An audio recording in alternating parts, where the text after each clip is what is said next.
अस्सलाम वालेकुम वरहमतुल्लाहि वबरकातुहू। जनाब डॉक्टर मन्नान साहब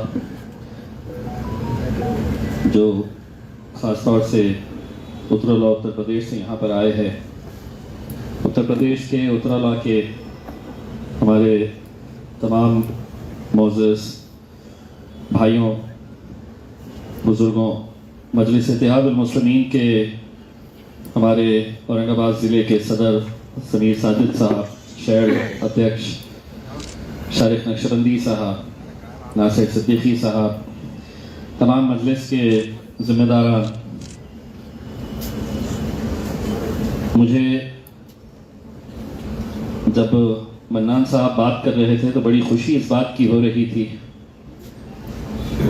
कि हमने कभी सोचा नहीं था कि कभी ऐसा भी वक्त आएगा कि जहाँ पर उत्तर प्रदेश के एक उम्मीदवार के प्रचार के लिए हम यहाँ पर औरंगाबाद में इकट्ठा होंगे। ये दिलों को जोड़ने का काम अगर किसी ने किया है इस मुल्क में तो मेरे क़ायद बैरिस्टर असदुद्दीन अवैसी साहब है। ये और नहीं तो क्या है कि कोसों दूर उत्तर प्रदेश के एक चुनावी हल्के के एक उम्मीदवार के प्रचार के लिए अगर यहाँ हम आपके साथ जुड़े हैं, आप हमारे साथ जुड़े हैं, तो इस रिश्ते को कायम करने की भी जिम्मेदारी अल्हम्दुलिल्लाह बैरिस्टर असदुद्दीन अवैसी साहब ने ही उठाई है। औरंगाबाद में जितने भी उत्तर प्रदेश के रहने वाले लोग हैं, वो औरंगाबाद की तरक्की के अंदर बहुत बड़ा उनका योगदान है। औरंगाबाद के डेवलपमेंट उत्तर प्रदेश के लोगों की वजह से हो रहा है। ज़ाती तौर के ऊपर मेरा भी जो डेवलपमेंट हो रहा है वो उत्तर प्रदेश के लोगों की वजह से ही हो रहा है, क्योंकि मेरी ससुराल भी उत्तर प्रदेश ही है।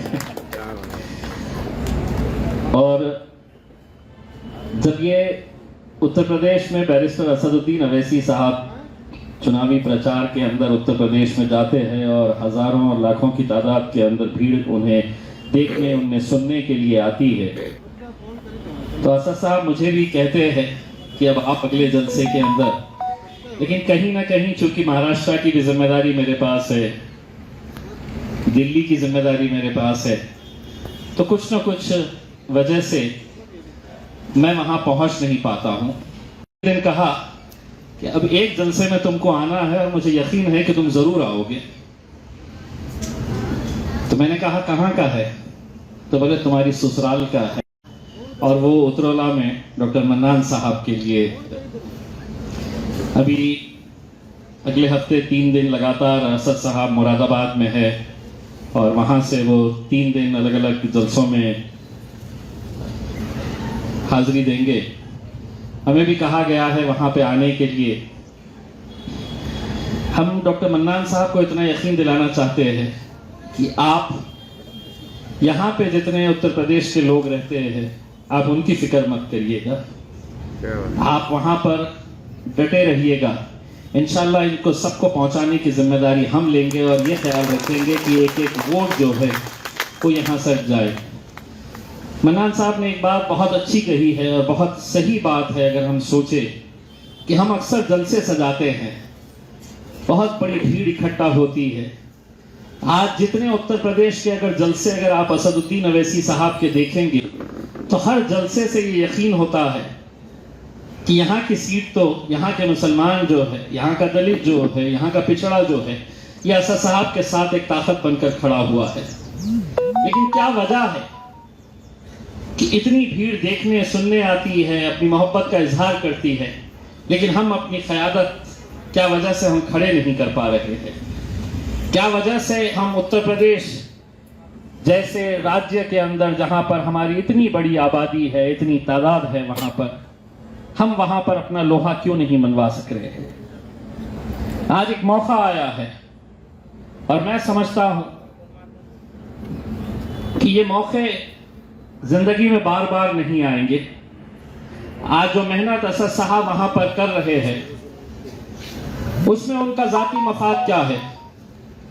वो क्यों इस तरह से दिन और रात एक कर रहे? चंद घंटे की नींद लेते हैं, फिर दूसरे दिन के जलसे के लिए वहां पर पहुंच जाते हैं।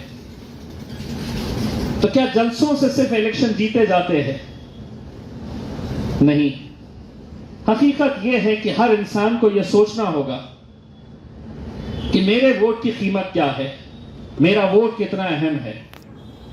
मैं अपना एक उदाहरण देना चाहता हूं। जब मैं यहां सांसद के इलेक्शन के लिए खड़ा था तो मुझे यकीन है कि यहां पर जितने सारे लोग हैं वो सभी के मन में एक सवाल जरूर आया होगा कि एक बार विधायक बन गए हैं, सांसद बनना इतनी आसान बात थोड़ी है। सांसद बन सकते हैं क्या? कैसा बनेंगे? ये सिर्फ आप ही नहीं सोच रहे हैं, यहां पे भी जो बैठे हुए हैं मेरे साथ, कहीं ना कहीं इनके दिमागों में भी ये बात चल रही थी कि एक बार हो गया, ये सांसद भी बनने के लिए चले हैं। लेकिन ये जीत अगर हुई है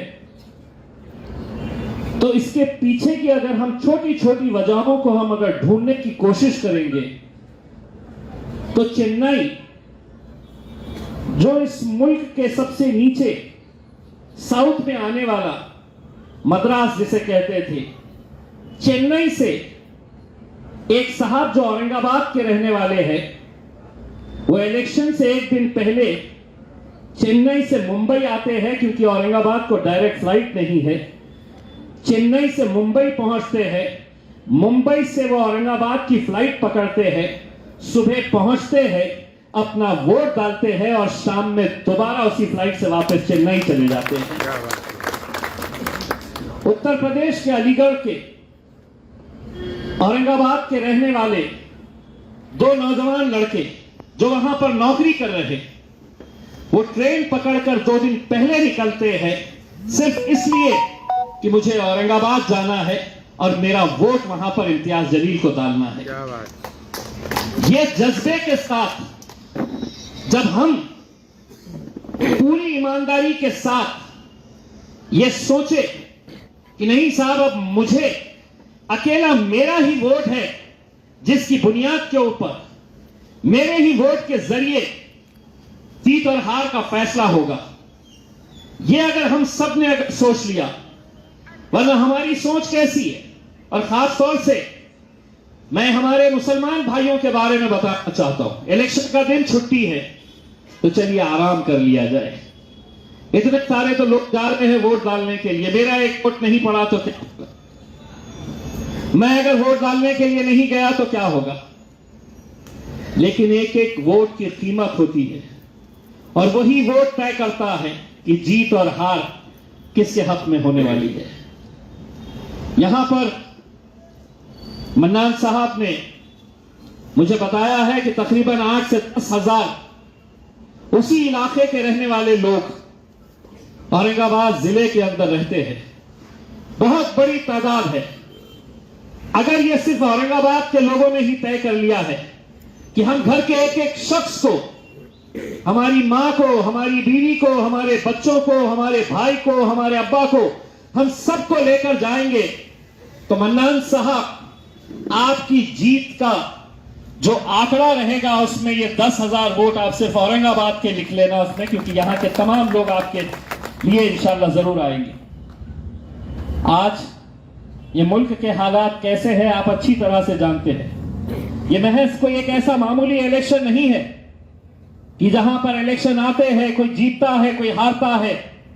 हम एक ऐसे दौर से गुजर रहे हैं जहां पर खुले महफिलों के अंदर यह बताया जा रहा है कि इनको मारो, इनको काटो, इनका कत्लेआम करो। इस दौर में हम जी रहे हैं और जिस वजीर आजम को हम अपना भी वजीर आजम मानते हैं, अगर वो आज अगर इतना होने के बावजूद भी अगर खामोश बैठे हैं तो आप सोचिएगा कि आने वाला वक्त कैसा रहने वाला है। असदुद्दीन अवैसी साहब के पास सब कुछ है, कोई जरूरत नहीं है उन्हें इतनी दौड़ धूप करने की, इतनी मेहनत करने की। अल्लाह ने उन्हें हर चीज से नवाजा है। असदुद्दीन अवैसी साहब उत्तर प्रदेश के अंदर अपनी क़यादत मजबूत करने के लिए नहीं आ रहे। अगर वो मेहनत कर रहे हैं तो वो चाहते हैं कि आपकी क़यादत वहां पर मजबूत हो, आप वहां पर ताकतवर बने। आंकड़े मायने नहीं रखते हैं कि हम कितने लड़ेंगे और कितने जीतेंगे। असदुद्दीन अवैसी साहब तो अकेले पार्लियामेंट के अंदर, अकेले 550 के ऐवान के अंदर असदुद्दीन अवैसी साहब जब खड़े रहते हैं, बोलते हैं, इतनी हिम्मत के साथ, इतनी ताकत के साथ, जो सच्चाई है वो बयान जब करते हैं, तो उनके कितने भी कट्टर मुखालिफिन क्यों ना हो, वो ये बात मानते हैं कि हो ना हो ये बंदा दिल से बोलता है और सच्ची बात बोलता है। क्या बात।